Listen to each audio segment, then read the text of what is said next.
Get ready to discover answers in the Bible with Bayless Conley.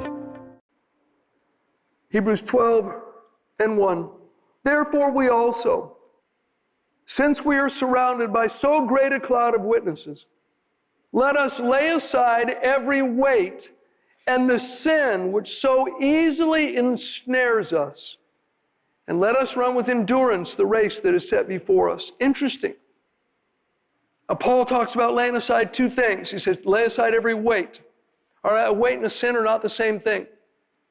There are some things that are going to be a weight. They'll just slow you down in your spiritual life. They're not helping you.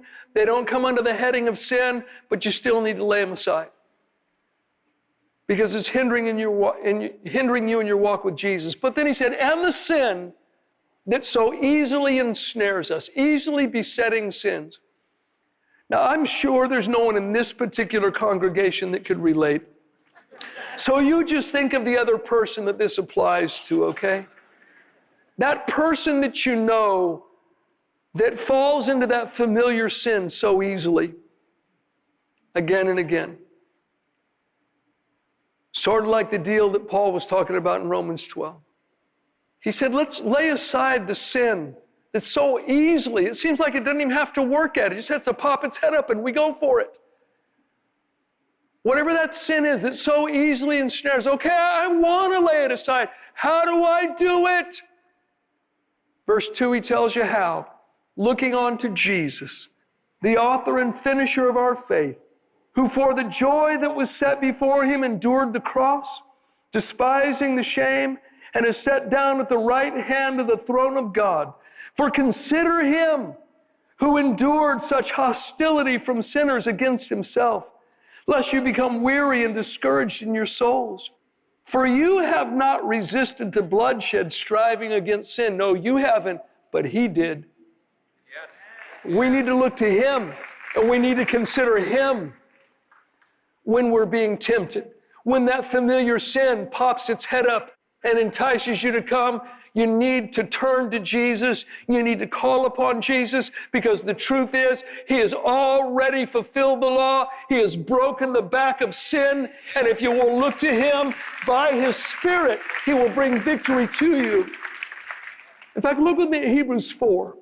Hebrews 4 and verse 15. For we do not have a high priest who cannot sympathize with our weaknesses, but was in all points tempted as we are, yet without sin. Let us therefore come boldly to the throne of grace, that we may obtain mercy and find grace to help in time of need. Yes. In context, he's talking about, and it's certainly applicable to other arenas of life, but when you are tempted, he gets it. He sympathizes with our weaknesses. He wore a body of flesh. He was tempted in all points like as we are, but he never gave in. He fulfilled the law perfectly. Every jot, every tittle, every dotting of the I, every crossing of the T. He fulfilled it, and he stripped sin of its power. And when you are in need of help and being sorely tempted, look to him, call upon him. He will give you grace and mercy and help you in your moment of need.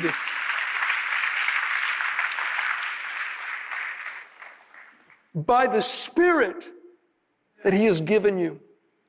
You know, we spent a lot of time when the kids were small, hiking and stuff, and there's sometimes I took the kids places that, well, my wife, she still doesn't know some of the places I took them. We scaled some cliffs and did some other things, and there'd be times I'd be going, come on.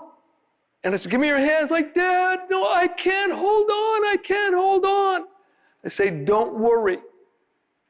You don't need to hold on to me. I'm holding you. Sometimes when you feel like, God, I just don't have the strength to do this.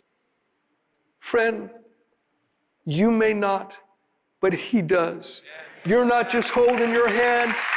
His hand, He is holding your hand, and He will never let you go. Jesus said, no one is able to take you out of the palm of His hand. He will never relax His grip on you, my friend.